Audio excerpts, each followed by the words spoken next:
Hello to all the HubLE audience. My name is Fatemeh Malekipoor. I am a postdoctoral research fellow at the University of Melbourne, Australia.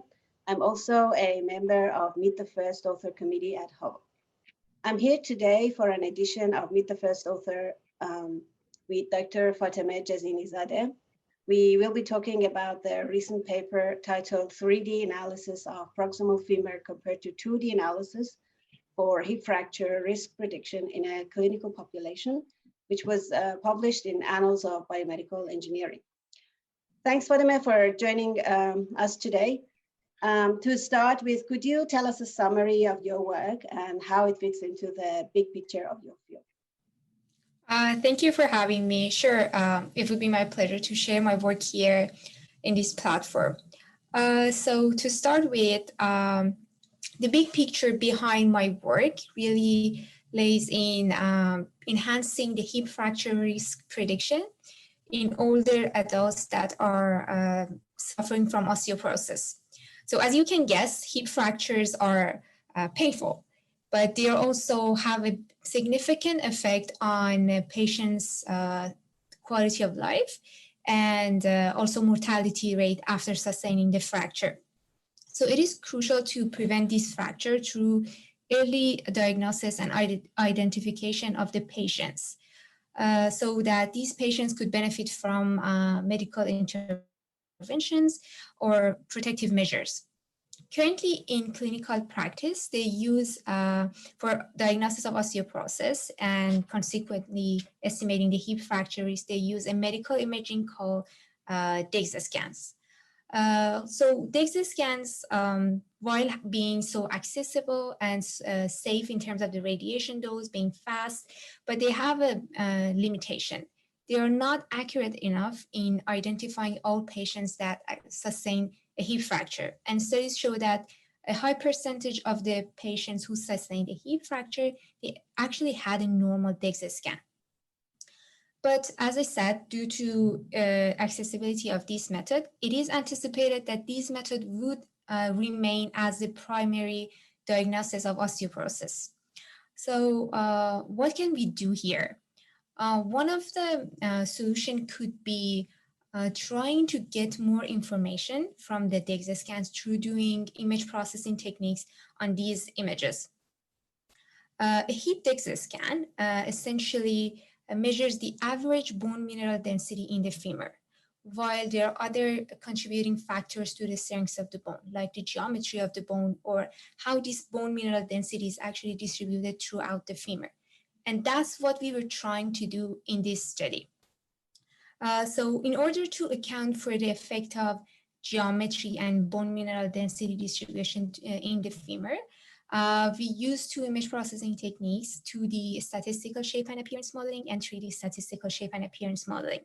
So in the 2D analysis, essentially we are looking at these two variables in 2 dimensions.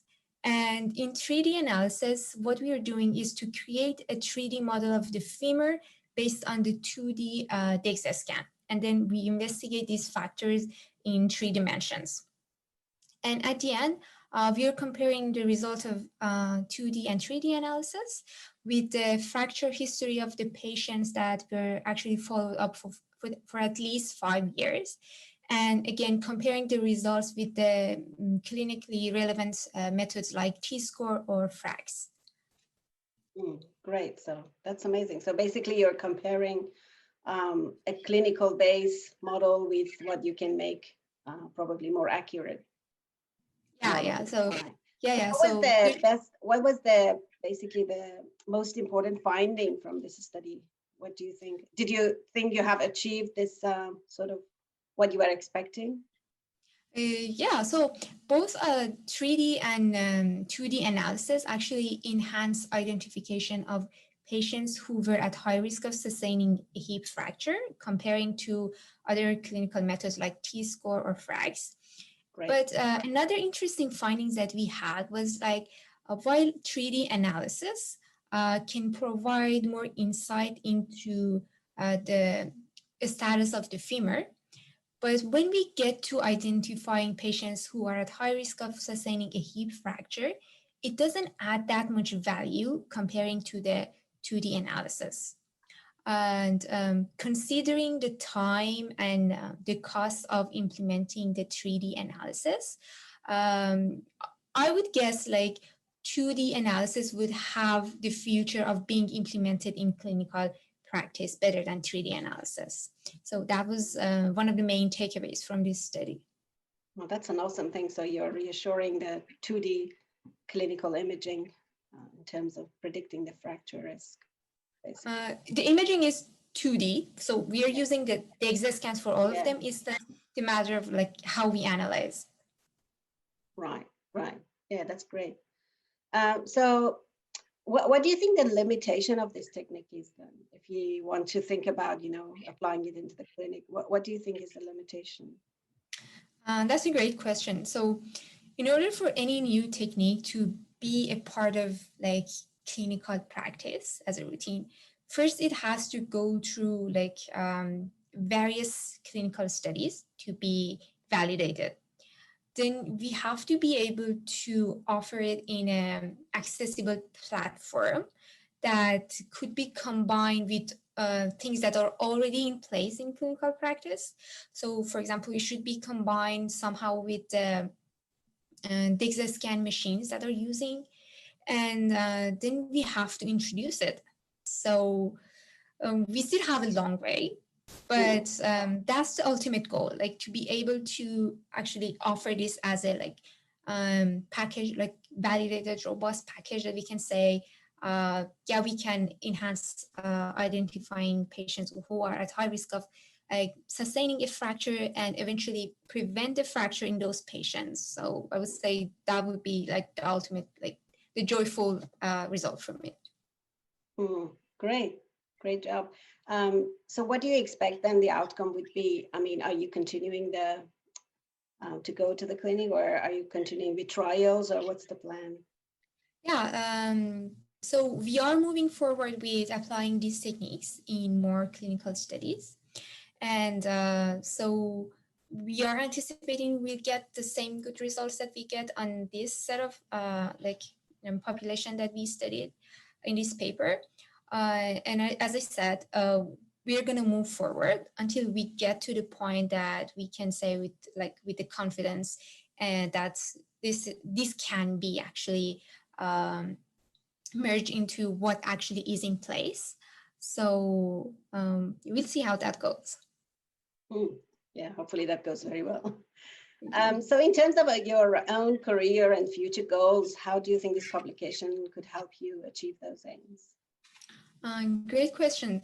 So I guess I can put things into two different categories. So in the first category, I can say like the sort of skills that I had to learn in order to write this paper, and the softwares that I had to learn how to use. So it really helped building up my set of technical skills. And in the second category is like more related to the outcome of this study. So the thing that we are moving forward with doing more studies. So that's really interesting for me. And also I won an internship award because of this study. And congratulations. So, yeah, that's great. Thank you. So what exactly is the award? So it's an like combined internship between MyTax and Amgen Canada. So we will be having like a collaboration together. Congratulations. Great. Thank you. Okay. So you are on the right track basically with this work. Great. That's great. Thanks for taking the time to discuss your work with us. So, and we would definitely hope to hear a lot more from your group in the future. We would also like to thank the audience for taking the time to join us today. And if you would like to be involved in the Meet the First Author initiative, please feel free to contact us. Thanks very much.